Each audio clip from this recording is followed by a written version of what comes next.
Saudações do crente docente. Está no ar o CDcast, o podcast da sua lição bíblica.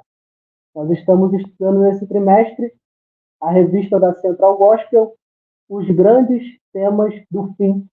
Comentarista é o pastor conferencista Joá Caetano. Hoje nós estaremos na lição de número 4, o Tribunal de Cristo. Antes de mais nada, eu quero pedir a você que possa compartilhar esse vídeo, possa estar ativando o sininho para que você fique por dentro de todos os conteúdos que nós temos aqui no nosso canal. Pedir você que possa também estar compartilhando o nosso canal, nos seguindo nas nossas redes sociais, Instagram e Facebook, @Crente Docente. Hoje estaremos estudando a lição de número 4, cujo tema é o Tribunal de Cristo. Mas antes de chamar o nosso professor, eu queria estar aqui fazendo dois anúncios, de grande importância que você pode estar adquirindo, participando. E o primeiro é o nosso workshop, que teremos no dia 11 de maio. Nós faremos uma visita guiada, onde teremos palestras, onde estará presente, o pastor Edivanei, pastor de São Paulo, o pastor Ricardo Silva. Teremos ali cada um palestrando. Você pode aqui embaixo estar acessando o link para obter mais informações e adquirindo e estando conosco lá, aprendendo um pouco mais da palavra de Deus e da cidade santa. Ali nós vamos estar no Centro Cultural de Jerusalém, que é a maior maquete, que nós temos da cidade ali, e você vai estar aprendendo sobre os locais, a cultura e tudo mais do Centro Cultural ali de Jerusalém, com os nossos pastores. Também quero anunciar aqui o conteúdo que nós temos de cada trimestre. Nesse trimestre estamos estudando a revista Os Grandes Temas do Fim, e você pode adquirir o nosso material exclusivo, no qual você vai estar ali podendo adquirir, através desse material, conteúdo pedagógico. Nós temos conteúdo pedagógico lá, nós temos vídeos para estudos, nós temos material em PDF, nós temos o PowerPoint das lições disponíveis lá e editáveis, caso você, que é professor, queira estar utilizando do PowerPoint já pronto, onde você pode também editar. O link também vai estar aqui embaixo, onde você pode clicar e você será direcionado para mais informações do conteúdo. Dito isso, eu quero estar aqui convidando para ministrar essa lição o grande professor aqui do Crente Docente, Gabriel. A paz de Cristo, irmão Júnior, tudo bem? Bom, paz, como é que você está? Amém, estou bem. Sou o professor Gabriel, vou estar ministrando aí a lição de número 4, que tem como título o Tribunal de Cristo.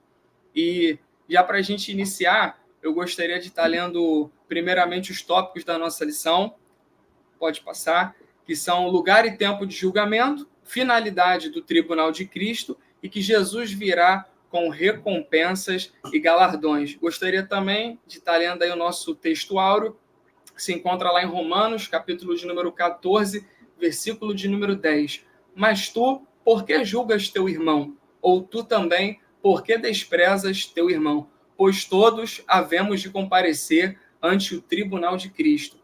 Uma palavra muito forte, professor Júnior.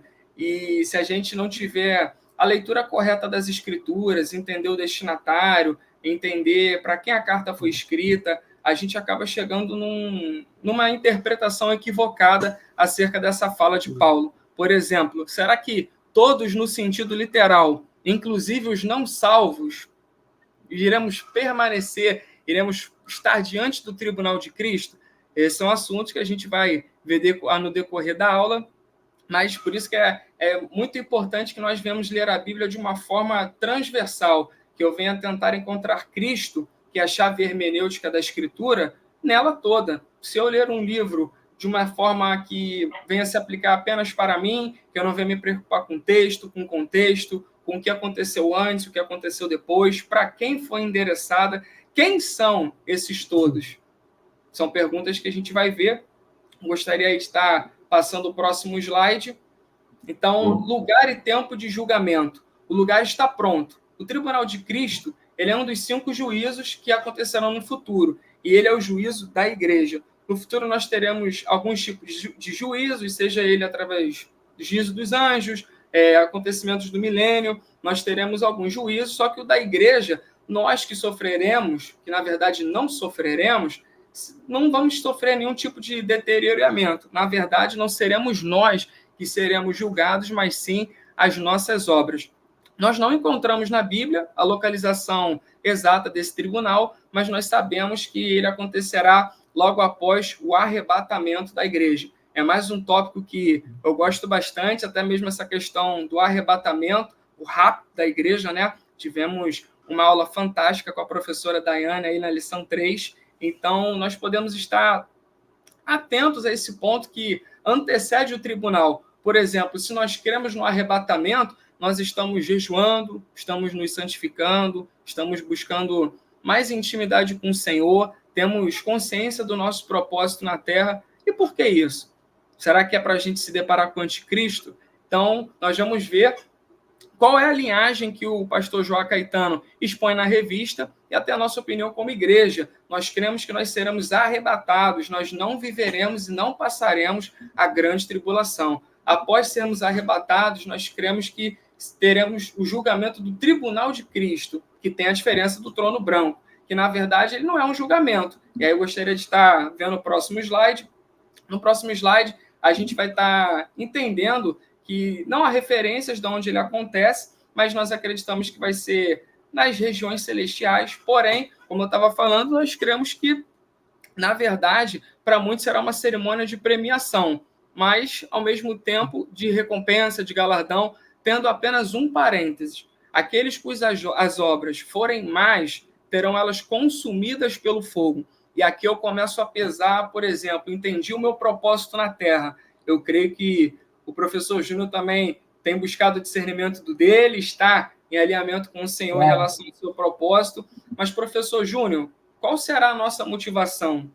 O que tem queimado nos nossos corações? A nossa geração, ela acaba falando muito de avivamento, mas, na verdade, será que as pessoas querem um avivamento, querem uma profunda relação com o Espírito Santo, ou será que elas querem um holofote, querem pregar em púlpitos, nossa, muito conhecidos, sonham com congressos? Não há nada de errado em sonharmos com um episcopado, afinal, aquele que deseja o episcopado, excelente obra almeja, mas qual serão as motivações por detrás daquilo que nos propomos a fazer? Será que nossas obras serão qualificadas como boas ou como más? O que o professor acha a respeito disso?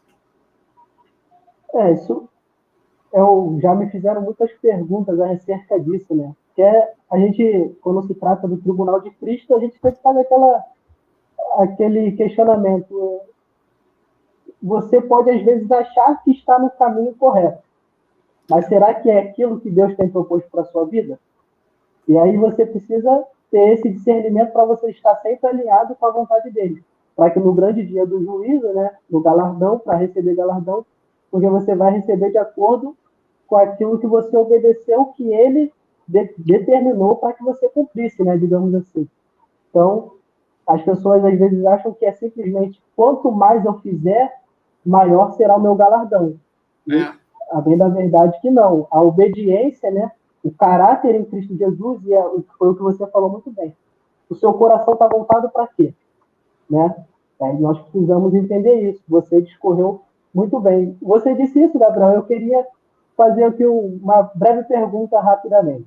Você já deixou bem claro que os salvos passam pelo Tribunal de Cristo, correto? Certo. Não temos um lugar certo.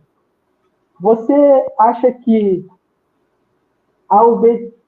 para se alcançar esse tribunal, sendo que só os salvos vão alcançar, lá receberemos o galardão. Esse galardão, sendo por obediência, Você também crê que tem pessoas que possam, às vezes, estar no caminho correto, mas pela vontade errada? Acredito, por exemplo, aí a gente acaba pegando um pouco do Antigo Testamento, um pouco suspeito, porque eu gosto bastante.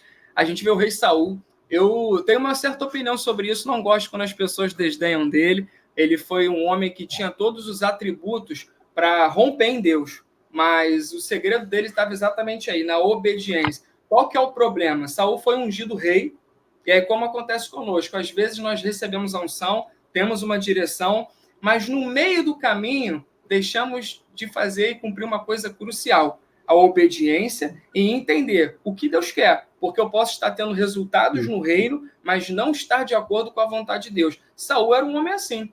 E aí é onde vem a diferença dele de Davi. Davi mesmo vencendo muito, e é assustador a forma que Davi é vitorioso no Antigo Testamento, mas por que ele vencia tanto? Senhor, eu vou ou não vou? Mesmo vencendo, Senhor, eu salvei os moradores da cidade de Keila, mas eles me entregariam nas tuas mãos? Entregariam, Davi. Então, olha como é que o segredo, na verdade, está numa constância obediência e consulta. Porque se eu paro de consultar, eu crio um próprio Deus com D minúsculo, que ele rege as minhas vontades. E eu começo a fazer coisas em prol do meu próprio benefício. Eu gosto da palavra de Deus quando ela fala em Tiago 3, capítulo 1, que muitos de vós não buscais ser mestres, porque receberão o mais duro juízo. Então, aí que está. O que quer dizer essa palavra? São aqueles que obtêm o conhecimento da verdade, podem até obter um relacionamento, que eu creio que o conhecimento e o relacionamento precisam andar juntos. Assim era Davi. Conhecer, era um adorador, era um homem obediente, então conhecia, mas também tinha intimidade. Logo, ele preservava o conhecimento e a unção. É muito ruim quando as pessoas colocam isso de maneira separada. Ou alguém tem muita unção, ou alguém tem muito conhecimento. Mas para a gente poder fechar esse tópico e dar prosseguimento, então, a minha opinião a respeito de Saul, usando Saul como como exemplo, é que ele pode ter sido um homem que começou talvez de uma forma certa, afinal, um homem que começa buscando uma jumenta e encontra uma coroa. Isso é muito curioso. E recebe oportunidades únicas, mas como é que ele administrou isso tudo? E aí é uma grande pergunta até mesmo para a nossa vida. Como a gente leu aqui em 1 Coríntios 13, do 12 ao 15, diz que as nossas provas elas vão ser, nossas obras serão julgadas e queimadas pelo fogo. Será que as nossas boas obras permanecerão ou como feno, a madeira e a palha, elas serão consumidas? Mas vamos para o próximo tópico, para o próximo slide, e a gente vai estar se inteirando um pouco mais. Então, como a gente estava falando, a diferença de tribunal de Cristo para o trono branco. Tribunal de Cristo, ele visa a recompensa dos salvos. Eu gosto também de, se não me engano, Hebreus 11, no versículo 6. Ele diz que sem fé, e aí está um ponto muito importante, fé, é impossível agradar a Deus, porque é necessário que aquele que se aproxima de Deus creia que ele existe, fé mais uma vez, e creia que ele é galardoador daqueles que o buscam. Eu gosto desse termo, galardoador, e a gente está vendo aí a definição de galardão,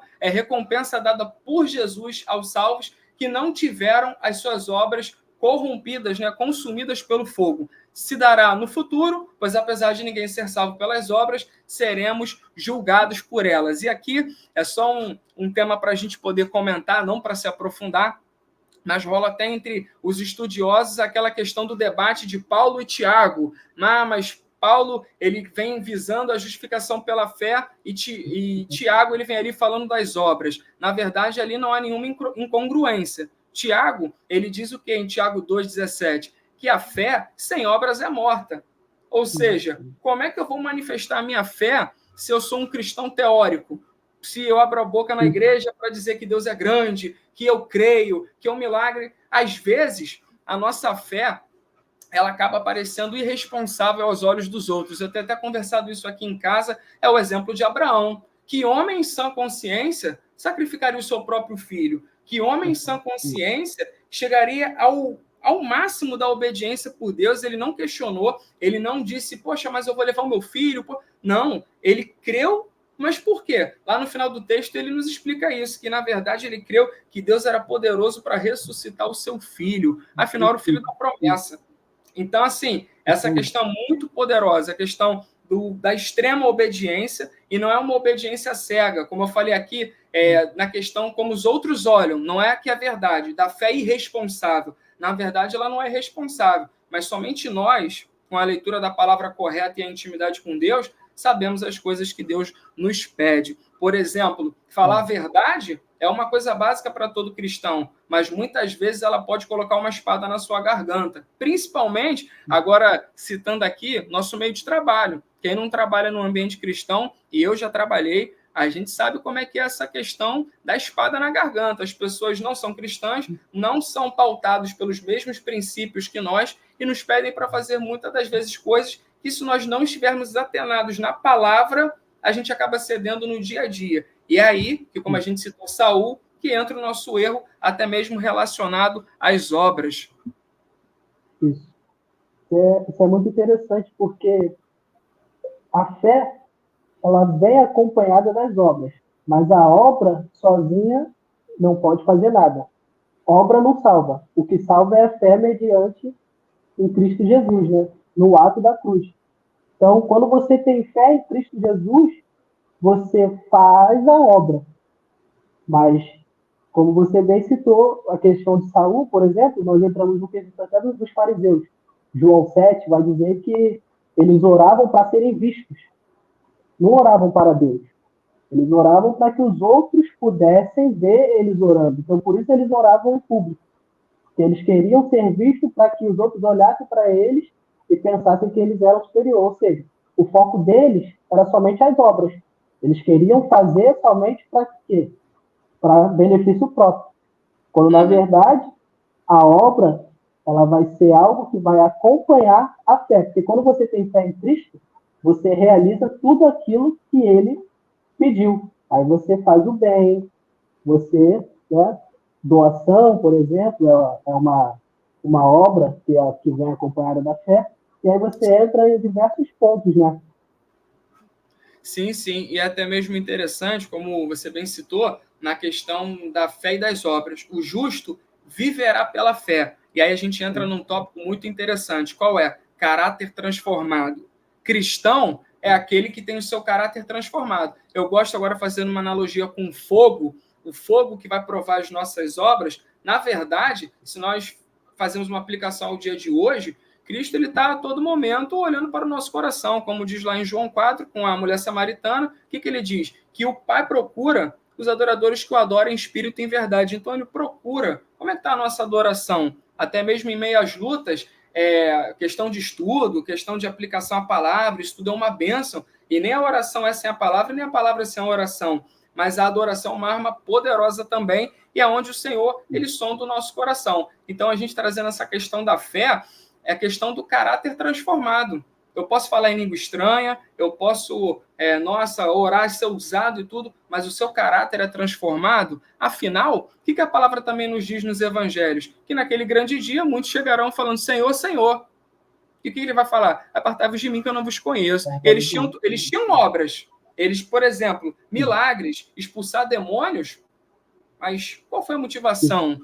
Vocês permaneceram, vocês tiveram seu caráter transformado. Então, acho que quando nós falamos sobre o tribunal de Cristo e o peso das nossas obras naquilo que cabe a nós, seres humanos, fazermos, eu acho que é muito importante a gente meditar. Será que eu estou tendo meu caráter transformado? E, para ser sincero, professor Júnior, a gente sabe que toda ministração, toda aula, Deus sempre fala conosco primeiro. E me cortou muito numa reflexão. Falei, caramba, a gente às vezes está inserido em contexto de ministério e tudo, respirando mesmo a igreja, respirando o que Deus nos chamou para fazer. Mas será que a gente já está no automático? Será que, como bem uma professora citou para nós há pouco tempo na reunião, professora Elizabeth, será que nós temos sido trabalhadores ou servos de Deus?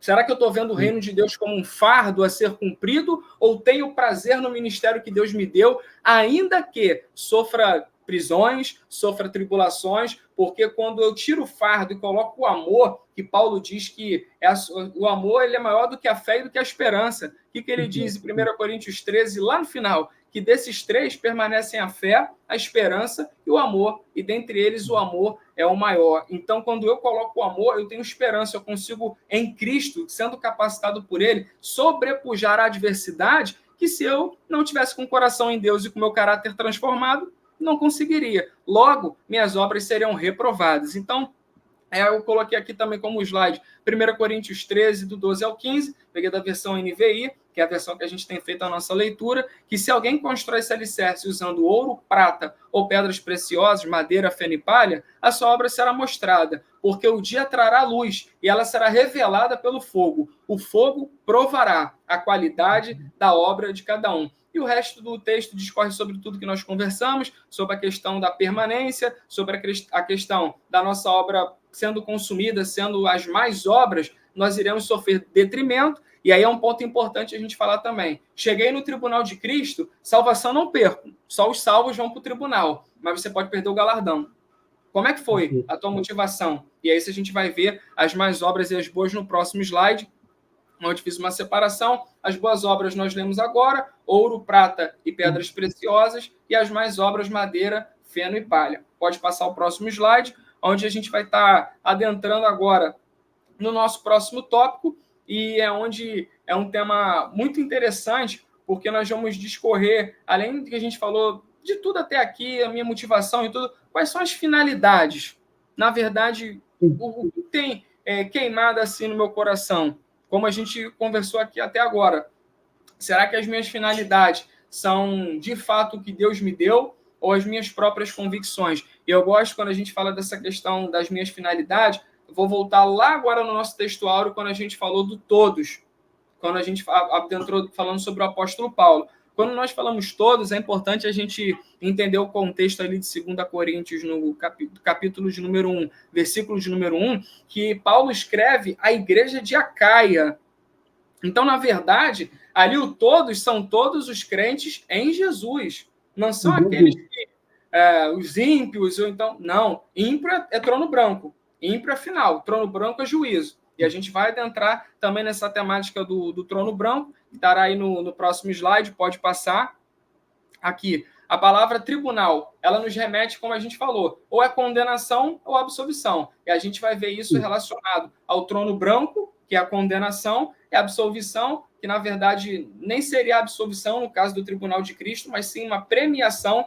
E eu achei interessante a gente compartilhar aqui a questão de Mateus 25, do 1 ao 13, quando Jesus fala sobre a parábola das 10 virgens, ele fala a respeito da vigilância e da oração, que a gente até atribuiu às boas obras, a como a gente permanece, como a gente continua reto diante do Senhor, vigiando, porque como é que eu vigio? Medito na palavra, logo quando alguma situação adversa ou um pecado se deparar comigo, aquilo que eu li junto com o Espírito Santo, ele vai iluminar a minha mente e eu vou me lembrar. Ou seja, eu vou fazer igual Davi, guardei a tua palavra no coração.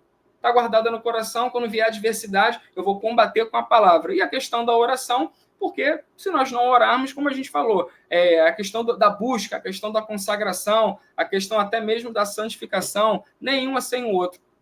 Então, eu achei interessante a gente colocar essa questão da vigilância. E uma pergunta aí para a gente, né? Professor Júnior, você tem refletido Cristo em sua maneira de viver?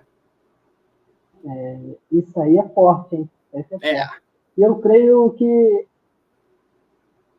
pelo menos praticamente todas as aulas, nós vamos repetir bastante sobre a parábola das 10 virgens. Quando se trata não só se tratando de escatologia, mas a vida cristã. Essa, para mim, é a parábola que traz uma maior reflexão, né?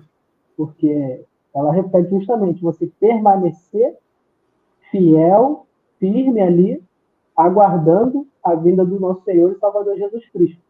E essa reflexão que você deixou, ela é muito forte, porque foi como você citou anteriormente. Nós estamos somente trabalhando ou estamos sendo servos? E aí nós precisamos entender que através da nossa vida nós devemos refletir o nosso Cristo, nós devemos mostrar ao mundo que através das nossas atitudes Cristo está conosco para que eles possam olhar também e através da nossa vida, às vezes sem precisar nem falar, pessoas venham a ser convertidas, né? Até porque, como Paulo citou, né, que a nossa vida ela é uma carta escrita diante dos homens. Como até nós somos instruídos também a respeito que, às vezes, tem uma frase que eu gosto muito, não me lembro o escritor agora, mas ele diz que talvez a Bíblia mais próxima que um ímpio vai ler é você. Como é que tem sido o seu testemunho com Cristo? Então, a gente voltando ao slide lá, a gente vai estar discorrendo mais uma vez sobre esse segundo tópico, sobre essa questão da finalidade. Pode passar o próximo slide. Aqui, todos comparecerão. A gente acabou de falar sobre isso. O todos, na verdade, são todos os que foram salvos em Cristo. Mais uma vez, ratificando, Paulo ali, ele escreve à igreja de Deus que está em Corinto, juntamente com os santos de toda a Acaia. Então, essa carta tem um endereço aos salvos em Cristo. E não são todos, num sentido literal, todos os homens. Por exemplo, na classe Novos Membros, nós temos, da DevEx-Sed, nós temos uma aula que quem conduz essa aula é o pastor Fernando Besler, e lá ele cita as 3 diferenças do mundo na palavra de Deus. O mundo como um sistema maligno, o mundo como aqueles que nele habitam e como um planeta. Então, talvez uma mesma palavra, ele pode ter diversas interpretações dependendo do contexto. Então, achei legal a gente ratificar essa questão que todos, você que está nos assistindo, já não vai errar. Nos seus estudos, quando você estiver estudando em grupo, todos aqui são todos os salvos em Cristo. O tribunal de Cristo são para os salvos, não é para aqueles que não tiveram adquirida a salvação, e a gente vai estar discorrendo sobre a salvação nos próximos tópicos aí também. É somente para aqueles que se arrependeram, confessaram a Jesus como o único e suficiente Salvador, nasceram de novo e têm, como a gente vai ver aí, espero que todos tenham os galardões, que tenham as suas obras aprovadas. Pode passar para o próximo slide. E passando, como a gente falou, a gente vai falar sobre os salvos em Cristo, como bem citamos, e aqui eu quero destacar a fé. A gente falou da fé na questão de Hebreus, falamos que o justo, ele viverá pela fé, falamos da questão do, talvez, um possível debate de Tiago e Paulo, quando na verdade não há. Eles apenas olharam com essa perspectiva, um citando mais as obras, o outro mais a fé, mas foi para que haja essa harmonia. Afinal, nós cremos que a palavra de Deus ela é perfeita, ela é inerrante e ela é infalível. Então, é maravilhoso ver como o Espírito Santo usa cada um, usou as faculdades mentais de cada um. Então, um dos tópicos importantes para você salvar no seu estudo aí é a fé. E nesse momento ocorre o novo nascimento, João 3,36, pois a salvação acontece pela graça, mediante a fé. Eu coloquei o texto no próximo slide de Efésios, para a gente também estar lendo, onde eu não vou me ater ao texto, vou apenas citar as principais passagens, como o do 9, não por obras. E aqui é legal, não por obras. Então, na verdade, eu posso fazer muitas coisas, posso me achar digno. Na verdade, na minha cabeça, eu posso até montar o personagem de quem é o Gabriel e até arrumar justificativas bíblicas para as coisas que eu faço. Mas, na verdade, eu gosto da palavra de Deus quando diz em Hebreus, no capítulo 4, no versículo de número 13, que diz que todas as coisas estão nuas e patentes aos olhos daquele com quem devemos dar conta. Então, eu posso montar o personagem que for, e a pior coisa é quando talvez o homem se perde na sua própria ignorância. E, na verdade, quando Deus deixa ele se perder, porque ele já atingiu um nível tão alto de soberba que ele deixou a voz do Espírito Santo abafada, como Paulo mesmo diz, para a gente não extinguir o Espírito. Então, é algo muito perigoso, vamos nos atentar à nossa conduta como cristãos, lembrando que é uma aula sobre o Tribunal de Cristo, logo se presume que a gente está falando com um público, né, de sua grande maioria cristão, um público que já entende os grandes temas do fim. Não é um tema muito fácil, é um tema que demanda estudo, é um tema que demanda obediência, aprendizado, sentar para aprender com aqueles que já têm uma experiência. Então, a gente crê que não há nenhum neófito na fé. E ainda que esteja aqui algum neófito que possa permanecer nas boas obras. Afinal, aceitou Jesus, confessou como Salvador, parabéns, é só o início. Agora tem toda uma caminhada, seja você com 20 anos, um jovem, um adolescente, 30, 50, 70, você se aceitou Cristo agora, você nasceu exatamente agora. Você precisa do leite racional, você precisa de palavra. E com certeza, se mantendo na palavra, mantendo a oração, mantendo a comunhão com os irmãos e através da obediência à voz de Deus, você terá galardão e terá boas obras. E aqui a gente falou sobre o porquê somos ele de criação de Deus, realizado em Cristo Jesus, para fazermos boas obras. Então, Deus espera que nós venhamos a fazer boas obras. Afinal, foi Jesus que falou nos evangelhos que não se conhece a árvore pelo seu fruto. Eu não posso falar que eu sou uma macieira e eu tenho aspecto de uma bananeira. Então, na verdade, nós temos que nos preocupar com o fruto que nós estamos dando no Senhor. Pode passar para o próximo slide.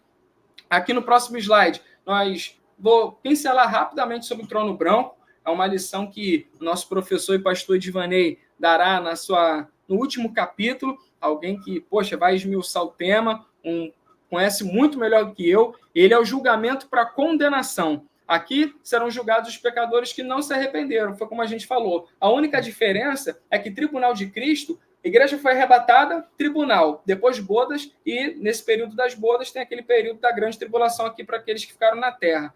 Quando chegar no trono branco, está lá, se não me engano, é Apocalipse, no capítulo 20, quando nós chegarmos no final, é porque já foi o juízo, foi aqueles que passaram a grande tribulação, não mudaram de vida, não quiseram Jesus de forma alguma. Então, para esses, aí sim, Jesus ele virá com juízo, ele vai julgar sim, afinal teremos muitos livros, dentre esses livros o livro da vida e o livro das obras. E como a gente viu aí, aqueles que não foram encontrados no livro da vida já era, serão lançados no lago de fogo. Pode passar para o próximo slide. Então, agora a gente falou sobre a questão das obras, da finalidade, como eu tenho levado a minha vida com Deus, será que eu vou perder o meu galardão ou não? E isso aí está muito ligado ao que Jesus fará por nós na quesito da recompensa. Quando a gente fala sobre a recompensa, a gente construiu toda uma ideia aqui, todo um pensamento, demos cada insight para o aluno, para o professor que está nos assistindo, ele construir uma vida santa e entender essa parte das boas obras, para que se cumpra na vida dele aqui o tópico de número 3. Jesus virá com recompensa e galardões aos fiéis. Eu coloquei aqui o trecho de Apocalipse 22:12, eis que cedo venho, eu gosto muito dessa parte aqui. E o meu galardão está comigo para dar a cada um, segundo as suas obras. Então, aqueles que têm um certo problema com Paulo e com Tiago, aqui o nosso próprio Senhor Jesus responde, cedo venho e o meu galardão está comigo para dar cada um segundo as suas obras. Não tem, mais uma vez, problema nenhum nesse texto. E isso que eu acho fantástico, falando sobre o relacionamento, as mãos daquele que um dia foram marcadas, a cabeça daquele que vestiu coroas de espinhos, a Bíblia diz que ele virá com muitos diademas. E é um momento de muita reflexão. Imagina encontrar com o Senhor e ele mesmo nos coroar. E a gente vai ver as coroas que Deus separou para aqueles que vão receber galardão, mas é um momento maravilhoso a gente parando para observar desse âmbito do relacionamento, o nosso Senhor, aquele que sofreu martírio, como a Bíblia nos relata no Antigo Testamento e se cumpre no Novo, que foi como uma ovelha muda ao matadouro, agora no Apocalipse, e não só no Apocalipse, desde que ele foi assunto aos céus, ele é o leão da tribo de Judá. E é muito interessante essa parte, em Apocalipse, no capítulo de número 5, quando João chora. Por que João chora? Porque ninguém era digno de abrir o livro e desatar os seus selos. Sei que essa parte de desatar os selos já estamos falando, estamos retrocedendo no assunto, na questão da linha temporal, mas é só para a gente ratificar esse Jesus, que as pessoas têm uma imagem de Jesus como se Jesus fosse apático, fosse aquele que ainda está sem parecer nem formosura, mas na verdade ele resplandece. E hoje, eu gosto também do Apocalipse, quando diz sobre ele vai destrinchando cada etapa do nosso Senhor Jesus. Por exemplo, os cabelos brancos nos referem ao quê? A Cristo ser ancião de dias, aquele que tem experiência, como diz lá, o princípio e o fim, o alfa e o ômega, o início e o fim do alfabeto grego. Então, seus cabelos brancos, ancião de dias, os seus olhos como chama de fogo, são os olhos daquele que tudo consome e tudo vê, como a gente bem citou em Hebreus 4:13. São os olhos daquele que é onisciente, que é presciente. E nós começamos a observar toda a armadura que descreve, sejam as vestes vestidas de linho branco. Então, é muito interessante essa diferença que é necessária na interpretação do Cristo que foi crucificado, o nosso Senhor, e daquele que agora irá nos coroar, em nome de Jesus, que você que está assistindo essa aula possa permanecer, assim como é a nossa batalha aqui também, permanecer na palavra, permanecer nas instruções dele. Então, ele não enviará um anjo, não será um querubim, um serafim e nem um arcanjo, mas o nosso próprio Senhor. Ele nos coroará a cada fiel que trabalhou, fez o bem, exaltou e glorificou o nome do Senhor. Pode passar para o próximo slide, e aqui nós já estamos chegando no fim da nossa lição. Como eu falei, são as coroas para os salvos. A coroa da vida para aqueles que viveram como Marte. É muito interessante essa questão da peculiaridade, como os diferentes chamados, e a gente falou aqui essa questão, descobrir o meu propósito, ser obediente e submeter à voz de Deus, porque para cada um Deus tem uma história. Para Paulo, Deus tinha uma decapitação esperando ele. Afinal, como ele mesmo diz em Atos, ele ia mostrar para Paulo quanto ele iria padecer pelo evangelho. Já para Pedro, aquele pescador, ele tira ele das águas, tira ele de ser um pescador de peixes e leva ele a ser uma das colunas da igreja primitiva. E agora ele vai ser pescador de homens. Então, temos as diferenças de erudição entre os dois. Paulo era um poliglota, Pedro já era um homem que não tinha esse alcance que Paulo tinha, mas ambos cumpriram seus propósitos e ambos estarão com o Senhor. Então, muito interessante essa parte do viveram como Marte, a coroa da glória para os pastores fiéis, de 1 Pedro 5,4, a coroa da justiça para os que amaram a vinda do Senhor, e foi o que a gente falou também ao decorrer da lição, como está o nosso coração, se eu sou um trabalhador ou um servo, e se de fato eu amo aquilo que Deus depositou sobre mim. Porque, como a gente falou, se o amor de Deus estiver inundado no meu coração, eu posso passar a tribulação que for, mas a fé, que é a firme esperança das coisas que eu não vejo, mas espero e creio, isso vai ser suficiente. Como Jesus disse para Paulo, Paulo, a minha graça te basta. E a gente tem também aqui a coroa de alegria para os ganhadores de almas, afinal, aquele que ganha almas sabe o é. E a coroa da incorruptibilidade para o autodomínio, para aqueles que se refreiam nas suas paixões. Então, professor, antes da gente finalizar, você tem algum adendo para fazer dentro dessas coroas, dentro do Cristo glorioso, da sua descrição? Eu particularmente, dentre as coroas, eu confesso que a última aí, a coroa da incorruptibilidade, é a que mais me chama a atenção. Né? Porque você colocou muito bem aqui no seu slide, para aqueles que têm autodomínio, consegue controlar, e a gente sabe que essa guerra da carne com o espírito, ela é grande, né? E você vê que, então, desde o princípio até o fim, ou seja, desde o princípio até o tribunal de Cristo, tem essa guerra, essa briga, mas o povo de Deus vai receber galardão porque se manteve fiel, se manteve dando alimento ao Espírito, para que o Espírito possa capacitar, né, para conseguir seguir em frente, prosseguindo para o nosso alvo, e o nosso alvo sempre vai ser Cristo Jesus. Gabriel, excelente aula. Pô, eu fiquei aqui olhando, essa aí é matéria para seminário. Para você fazer a sua conclusão, só queria fazer aqui uma pequena pergunta, que é: aprendemos que a obediência entre a fé, ela vem acompanhada das obras. Como você bem citou sobre Tiago e Paulo, né, essa discussão que alguns colocam, mas para mim Tiago estava ali dizendo, olha só, nós agora somos salvos e devemos fazer algo, porque precisamos trazer pessoas. A nossa missão aqui é encher o tribunal de Cristo, né, para que ele venha estar cheio, para que pessoas venham a receber galardão. Então, a pergunta que eu deixo aqui é: você fosse deixar uma reflexão para o povo de Deus, qual seria essa reflexão acerca da lição?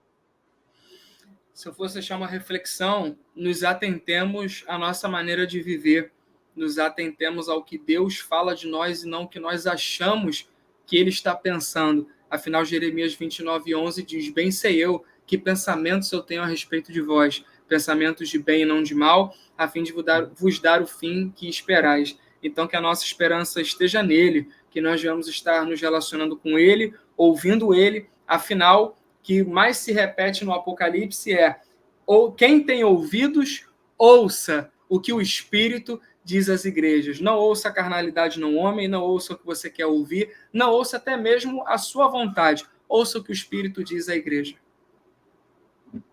Glória a Deus, amém. Para concluir a lição, tem mais algo para dizer?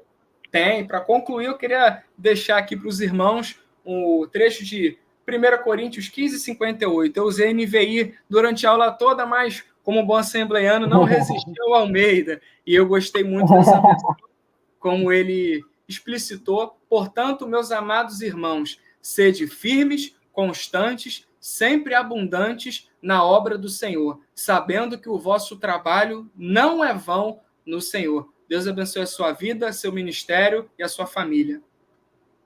Glória a Deus, Gabriel. Creio que nossos ouvintes muitos foram abençoados, assim como eu fui aqui. Grande foi o alimento da palavra do Senhor. Que Deus possa continuar te capacitando, te dando direção para o seu ministério. Cada vez mais seu ministério venha somente a crescer e que através da sua vida outras pessoas venham ser alcançadas e edificadas. Tá? Excelente aula. Muito obrigado por essa lição. Antes de encerrarmos aqui, eu queria lembrar que nós temos o nosso workshop. Na descrição do vídeo você pode estar acessando o link para mais informações. Nós também temos o nosso material, onde lá vai ter diversos conteúdos acerca da revista. Todo trimestre nós temos um material exclusivo para cada revista. Também estará na descrição do vídeo o link para você acessar. E não esqueça de nos acompanhar nas nossas redes sociais, @TretDocente no Instagram e Facebook, acionar o sininho aqui no nosso canal do YouTube e compartilhar esse vídeo para que outras pessoas também venham a ser edificadas e alcançadas pela palavra do Senhor. Deus abençoe a sua casa, Deus abençoe você, Gabriel, Deus abençoe todos que estão nos ouvindo. Amém. Até a próxima, amém. Amém.